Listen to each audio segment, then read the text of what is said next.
Hi అండి, అందరికీ నమస్తే. ఈరోజు మేము మా ఇంట్లో పాలక్ పన్నీర్ కర్రీ చేసుకున్నాము. అది ఎలా చేశానో చూద్దురుగాని రండి. స్టవ్ మీద కాస్త నీళ్లు పెట్టుకొని ఉప్పేసి నీళ్ళని మరగబెట్టుకుందాం. దీంట్లో పాలకూర వేసి ఉడికించుకుందాం. ఇది రెండు కట్టల పాలకూర. ఇప్పుడు ఈ మరుగుతున్న నీటిలో ఈ పాలకూర కట్టను నేను వేసి ఒక 5 seconds to 6 seconds ఉడికించుకుంటాను.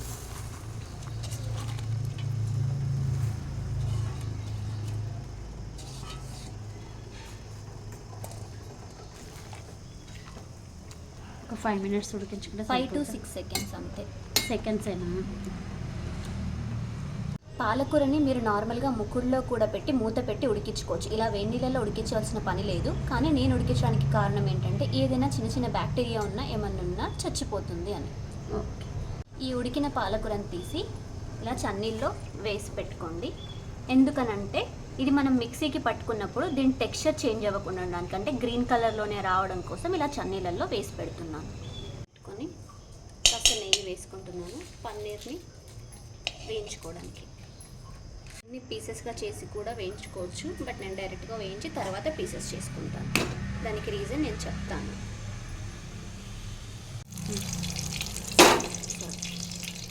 ఇలా మనం వేయించుకున్న పన్నీర్ని కాసేపు గోరువెచ్చని నీళ్ళలో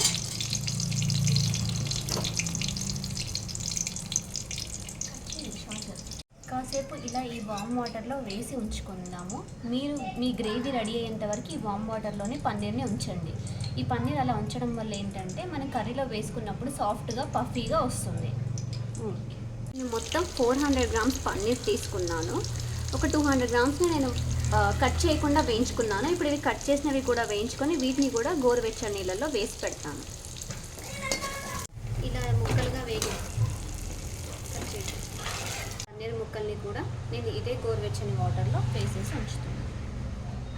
నేను కాజు బాదంని ముందుగానే కాస్త నానబెట్టి పెట్టుకున్నాను. వీటిని మిక్సీలో వేసి మెత్తటి పేస్ట్ చేసి పెట్టుకుంటాను. నేను ఇందాక బాదం కాజుని నానబెట్టి పెట్టాను కదా, అది ఇలా మెత్తని పేస్ట్లా చేసి పెట్టుకున్నాను. దీన్ని కాసేపు పక్కన పెట్టుకోండి. ఇలా చన్నీళ్ళలో వేసుకున్న పాలకూరని తీసి నేను ఇదే మిక్సీ జార్లో పేస్ట్ చేయడం కోసం వేసుకుంటున్నాను. నేను ఈ పచ్చిమిర్చిని కాస్త నూనె వేసి వేగించుకున్నాను. మీరు ఈ పాలకూరని కూడా దీంతో పాటు వేగించుకోవచ్చు, బట్ నేను ముందుగా చెప్పినట్టు వాటర్లో ఉడికించాను. ఈ పచ్చిమిర్చిని నేను యాడ్ చేస్తున్నాను. దీంట్లో మీరు అవసరమైతే అల్లం ముక్కలు, వెల్లుల్లి కూడా వేసుకోవచ్చు. ఈ కర్రీని అల్లం, వెల్లుల్లి, ఆనియన్ లేకుండా ప్రిపేర్ చేస్తున్నాను. మీకు అవసరమైతే మీరు యాడ్ చేసుకోవచ్చు. నేను దీంట్లో కాస్త పెరుగు కూడా ఒక 2 spoons యాడ్ చేస్తున్నాను. నేను ఇందులో 2 spoons పెరుగు యాడ్ చేస్తున్నాను పేస్ట్ చేసుకోవడం కోసం. ఈ పెరుగుని నేను ఇక్కడే ఎందుకు వేస్తున్నాను అనేది మీకు కర్రీ చేసేటప్పుడు చెప్తాను. స్టవ్ మీద కడాయి పెట్టుకొని కాస్త ఒక పావు ఆయిల్ వేసుకోవాలి. అండ్ నేను ఇక్కడ బటర్ కూడా ఒక క్యూబ్ బటర్ కూడా వేసుకుంటున్నాను. మీరు ఈ ప్లేస్లో నెయ్యి యాడ్ చేసుకోవచ్చు, లేదా మొత్తం బటర్, లేదా మొత్తం నెయ్యితో, లేదా ఆయిల్తో కూడా చేసుకోవచ్చు.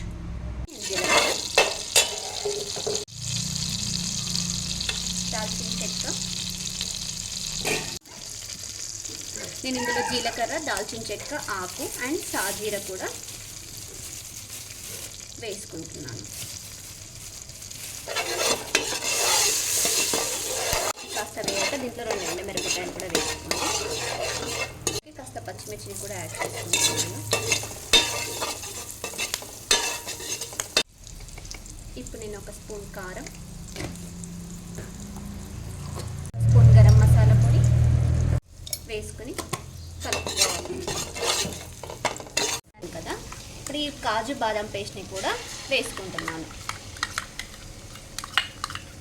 కొద్దిగా ఈ పేస్ట్లోకి వాటర్ యాడ్ చేసి ఇందులోకి కలిపేసుకుందాం. ఒకసారి వాటర్ యాడ్ చేసుకున్నాక కలుపుకుందాం. మనం ఇక్కడే పెరుగుని కూడా, చిక్కటి పెరుగుని కూడా యాడ్ చేసుకోవచ్చు. కానీ నేను పెరుగుని పాలకూర పేస్ట్ పట్టేటప్పుడు ఎందుకు వేసానంటే పెరుగు ఇక్కడ వేస్తే కర్రీ విరిగినట్టుగా వస్తుంది, అందుకే పేస్ట్లో వేసుకున్నాను. ఇప్పుడు ఇందులోకి ఈ పాలకూర పేస్ట్ని యాడ్ చేస్తున్నాను.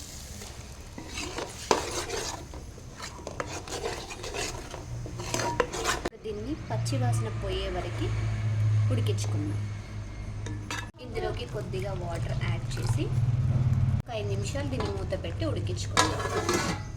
ఆ కర్రీ ఉడికేలోపు మనం వాటర్లో వేసి పెట్టుకున్న ఈ పన్నీర్ని చిన్న చిన్న పీసెస్గా కట్ చేసుకుందాం.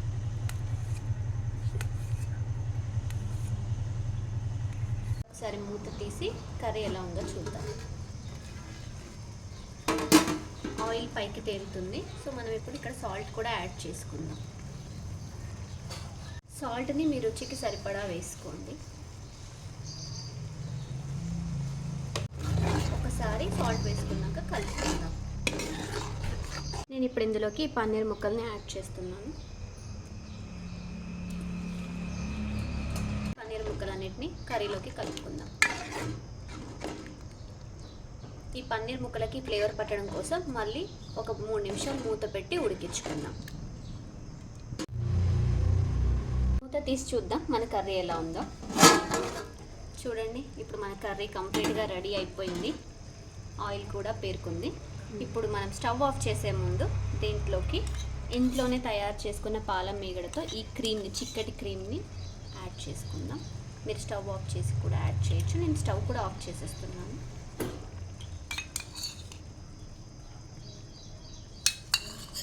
ఇప్పుడు నేను ఒక బటర్ క్యూబ్ని కూడా యాడ్ చేస్తున్నాను. ఇది ఆప్షనల్, మీకు నచ్చితే వేసుకోవచ్చు. ఇప్పుడు చివరగా నేను కొత్తిమీర కూడా వేసుకొని దించేసుకుంటున్నాను. ఒక మంచి మాట, జీవితం చాలా చిన్నది, అందుకే బాధపడుతూ కూర్చోకుండా ప్రతి క్షణాన్ని ఆనందంగా గడుపుదాం. Thank you. అంతే అండి, మన పాలక్ పన్నీర్ కర్రీ రెడీ అయిపోయింది. మనం తినడానికి రెడీగా ఉంది.